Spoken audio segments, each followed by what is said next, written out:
So, do you want to learn how to make this nice, soft, crusty bread? This? Let's go. Okay, welcome to my kitchen. A lot of you have been so amazing to build this YouTube channel by subscribing. And one of the things I mentioned was that I would show you how to do that no-knead bread I've been making and stuff like that. Lots of variations out there, but you do what works for you. So you need 4 ingredients. And you're going to need flour, you're going to need bread flour, mixed with bread flour. You're going to need water and yeast and also salt. So those are the 4 things you need. Now, a lot of people always ask about recipes or at least the ingredients. What's the recipe? What's the ingredients? And what you want to know is actually the method. What is the method? Because there's a few things that you may not know that you should know. So this is going to be really quick. I'm going to show you how to do it. And I think what I'm going to do is every 100 subscribers that I get, I'll do another recipe. I have an amazing banana bread recipe.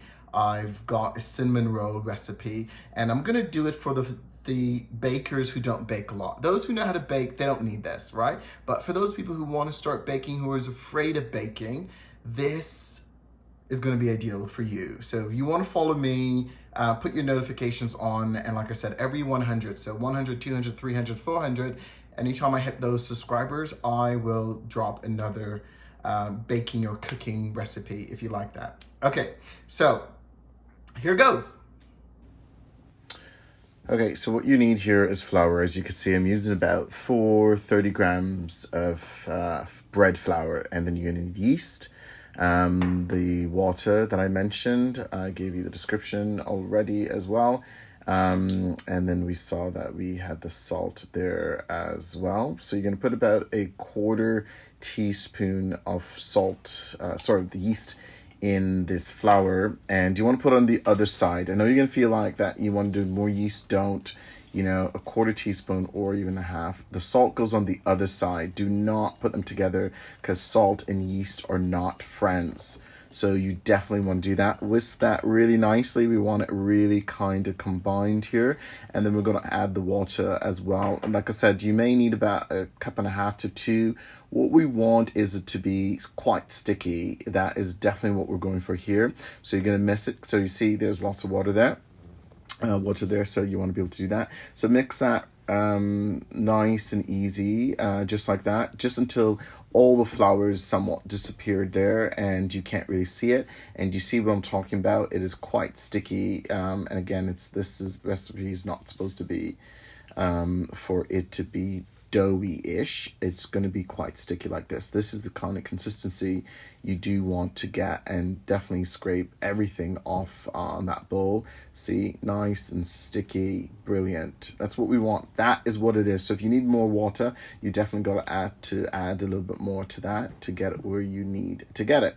And then right after that, what we're going to do is we're going to either use a foil, a plastic, use a plastic wrap here, not foil, as well as you could use a damp cloth to throw over this as well. And that's just going to keep it. You want to put this in a dark spot. I like to use the oven, so I will throw it into the oven. And I know for some of you, you've got to check the oven because, people may turn on your oven while you have stuff in there.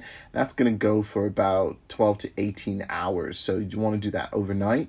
And then you're going to bring it back out as we've done here.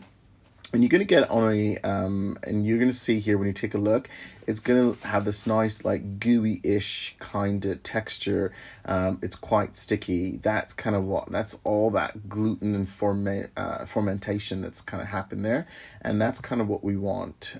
So we're going to turn that out onto a floured board counter, whatever you want to use. And we're just going to turn that right out onto that. Remember, we're not going to knead it. We're just taking it out, and we're going to do a couple different things to it, as you will see here. You want to make sure your hands are wet so you can get wet hands. And what we're doing right now is we're just going to be pulling all the sides to the center, and we want to put that in. Here I didn't wet my hands, so I'm using flour, but you definitely want to do wet hands. It's a lot easier to do it. And so you want to bring all the sides together here, and you'll see the instructions, the method as well. And this really kind of what we want. We want it to kind of be pulled off. Now, I'm going to be throwing this on a parchment paper, which allows it to be quite, it allows it to be, it'll transfer a lot easier when you transfer into that pan. So we definitely want to be able to do that. So if you need a little bit more flour because it's quite sticky, that's fine, not a problem, obviously, as I've done here. But like I said, we don't want to overdo this because you don't necessarily want to need it. That's not what we're going for in this moment. Okay, so do the best you can. Like I said, I'm spending way too much time on this, but you don't need to. You transfer it to a parchment paper. You don't need to flour the parchment paper as I've done here. It's parchment paper, it's not going to stick, but it's because it was quite sticky that I felt I need to put on a little bit of flour on that as well. And so once you've got that all ready, coming back to your workstation, you're going to throw a cover over it. I use the same bowl there, and we're going to let that sit for about 2 hours. Now, for the oven, you want to set that to about 450 Fahrenheit.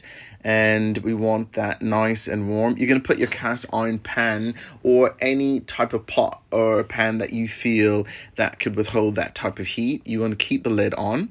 After about 2 hours or so, you're going to see this. And that's exactly what we're looking for here.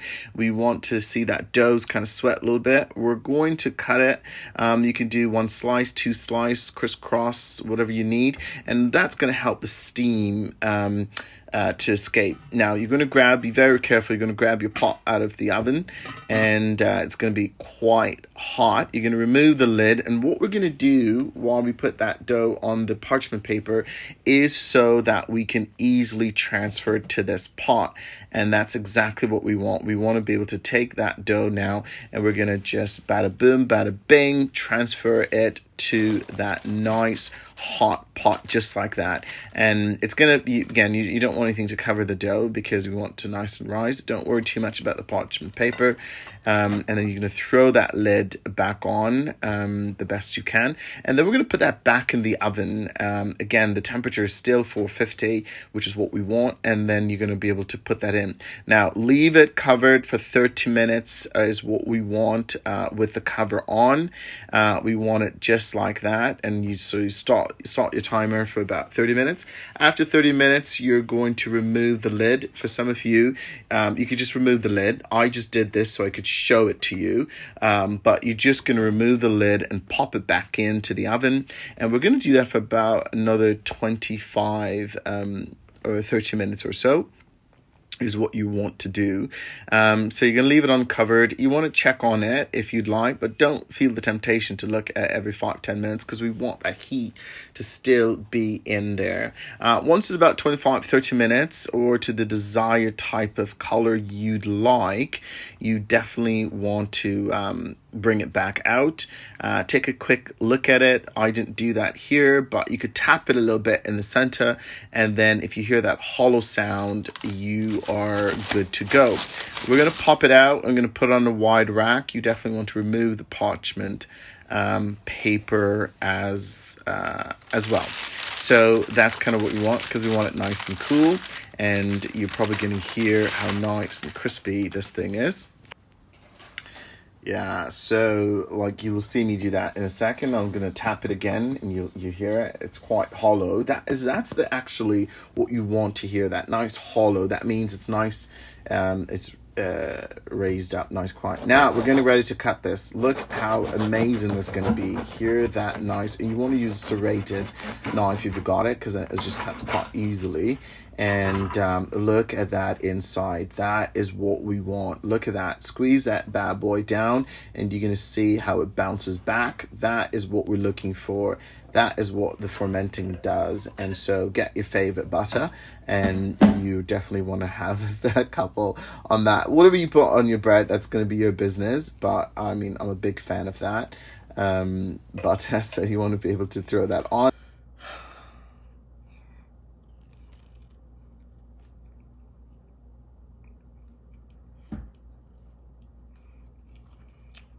Oh my God, it's so good. Yeah. It's quite nice and soft and crusty on the outside still. You gotta have good butter on this thing, but